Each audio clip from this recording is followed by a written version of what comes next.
Today, I'm going to reveal to you how I gained over 5 kilograms of muscle mass in the last 4 months, while getting stronger at the skills regardless of the weight I put on.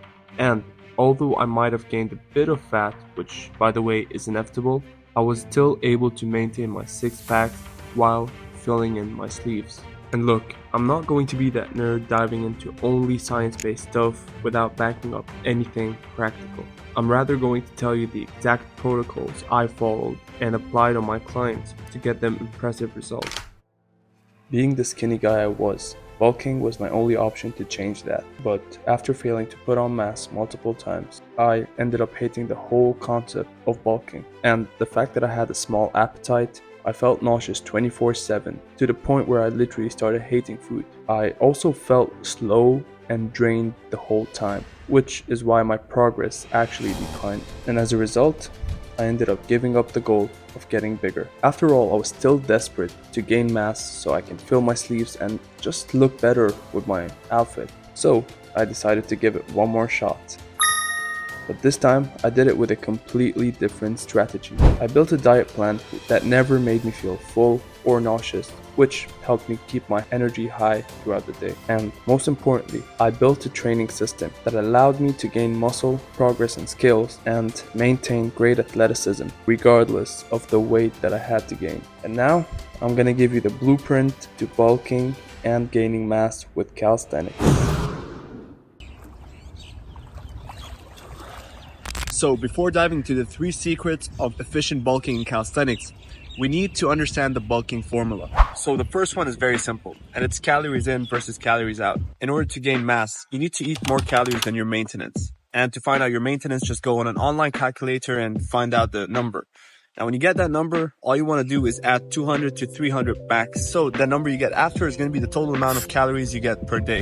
Now, the second factor is your resistance training. Look, we don't want to gain fat, we want to gain muscles. And in order to do that, you need to add resistance to the muscle. And how do we do that? Well, resistance training. But in the case of this video, it's calisthenics. We're going to get into the details of training, but all you have to understand is that there must be progressive overload in order to add resistance on the muscle to create growth.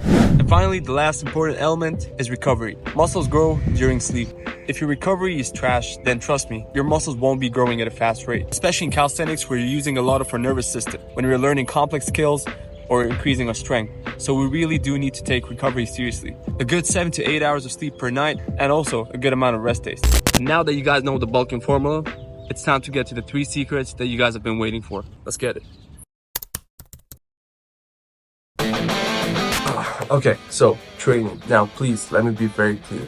Just because you're bulking doesn't mean you have to try and follow the program of a bodybuilder. And even worse, try to replicate it with calisthenics by doing these weird isolated movements, trying to target each muscle on its own, thinking that this is really going to grow your physique and even strength.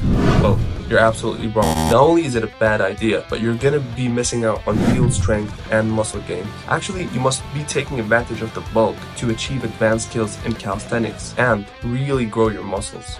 So how do you do that? It's quite simple. You want to prioritize compound movements. These movements are the ones that build the most muscles and strength because they target multiple muscle groups and they're the easiest to consistently overload, which means the muscle and strength gains are going to also be consistent. So exercises like dips, push-ups, squats, pull-ups, these will take your gains to the next level. Also, the strength gain you get from these exercises will carry over to advanced skills in calisthenics because they can replicate the same movement and work the same muscle groups as the skills. And the reason I said you have to take advantage of progressing in these compound exercises during the bulk is simply because you're going to have more energy when you're bulking. The reason is, when you're bulking, you're in a caloric surplus, which means you have more calories and more energy in your system to go harder in training. So you can easily do more reps and more sets than when you're not bulking. Speaking of sets and reps, you don't want to really complicate it because after all, if the exercise itself puts enough resistance on the muscles, then you will get the growth anyway. And for skills, you just want to keep it simple. Pick one skill at a time for each split. For the pull, you can do the muscle up. For the push, you can do the handstand push-up, something like that. And all you gotta do is just progressively overload the skills by increasing the time, reps, or whatever it might be. Now, if you want the full details of the training program that will literally build you superhuman strength and double your muscle mass, then you can check this video right here, or the link will be down below. It's a game changer. It helped so many of my clients level up in calisthenics, including me.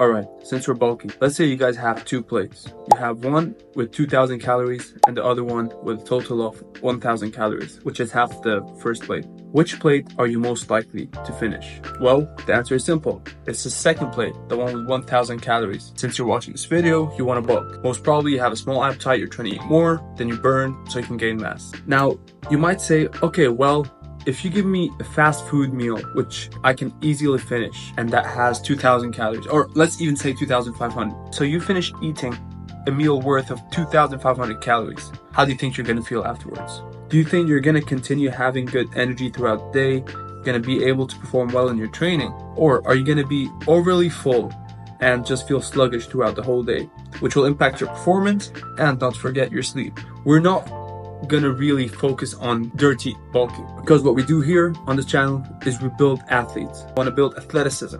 All right, we don't want to just be big, bulky, and lazy throughout the whole day. We want to be productive, we want to be energetic, we also want to be able to perform well. That's how we get better in life, right? So that's 1. 2, we want to manage our insulin levels. If your insulin levels are not stable, well, you're probably going to build excessive fat. That's 1. And 2, the spike of your insulin levels is also going to spike your cortisol levels, which is, in other words, the stress hormone. Terrible mental health. It's just not what you want, okay? If you eat frequently throughout the day, you're going to keep your insulin levels stable. And this is the key here. A stable insulin level will prevent excessive fat gain, and it will keep your cortisol levels or / stress hormones under control, which will support muscle preservation, leading to better muscle growth, and overall just keep you feeling better mentally. Because the key is to not always look good, but to feel good as well.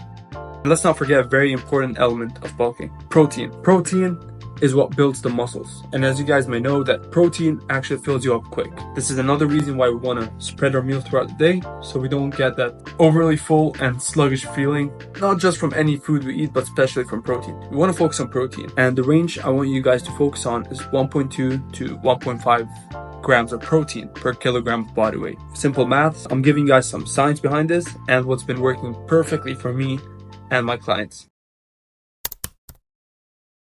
One of the biggest issues people face when bulking. They're constantly thinking about the calories that they have to consume throughout the day.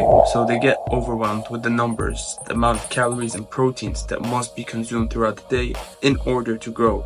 Otherwise, there won't be any muscle growth. So this idea can put so much pressure on you when you're bulking. And unfortunately, this pressure can backfire and it will cause you not to eat. So in order to avoid this big problem, there are 2 strategies that we need to start implementing. Okay, so the first one is psychological. Most of you who struggle to bulk, you tend to label yourselves as hard gainers, and this leads back to the pressure that I spoke about. So I want you guys to realize one thing: you do not have a small appetite. You're just not used to eating large meals. Want to hear some good news? Your appetite can expand. If you constantly train it to consume more food, over time you will be able to easily consume more food than you do. But for now, I want you to counter this belief with the idea that you are a big eater. So I want you to visualize yourself being that huge muscular guy that you want to eventually be, sitting down and having your meal, and kind of visualizing yourself like a beast feasting. I know it sounds funny, but I promise you that this psychological trick can work. But again, we don't always want to depend on tricks. We actually want proper strategy. So this brings us to the second strategy. It will save the stress, worry, and pressure of you having to eat, and that is preparation. By failing to prepare, you are preparing to fail. Powerful quote by Benjamin Franklin. What I'm trying to say is that you have to prepare what you're going to eat throughout the day. I mean, not literally prepare the meals, but you must have a system planned out for you to ensure that you're consuming adequate amount of calories and protein throughout the day. And honestly, let's just prioritize protein. As we discussed earlier, protein is the priority because this is what builds the muscle. So to give you an idea, you want to prepare, let's say, 2 to 3 meals throughout your day. And just for context, let's say that you have to consume 80 to 90 grams of protein. You'd want to pick at least 2 meals, with each meal containing 30 grams of protein, which is very low and easy number to get from a meal. So by consuming these 2 meals, you can guarantee that you've consumed 60 grams, which means you only have 20 to 30 grams of protein that you must consume later on in the day. And then for evening, you can have the 3rd meal of the day with some snacks in between, of course, to basically complete your protein and calorie intake. Now, if you guys want to take your nutrition and training to the next level, you guys can check out my nutrition guide and my training program. It's down below, gntenics.com. And I also have a free calisthenics program. It's a proper guide for beginners. You can download it down for free. And as we discussed earlier, if you want to set up your training program, click on this video. And if this video was helpful, make sure you leave a like, subscribe for upcoming videos, and I'll see you next time. Peace.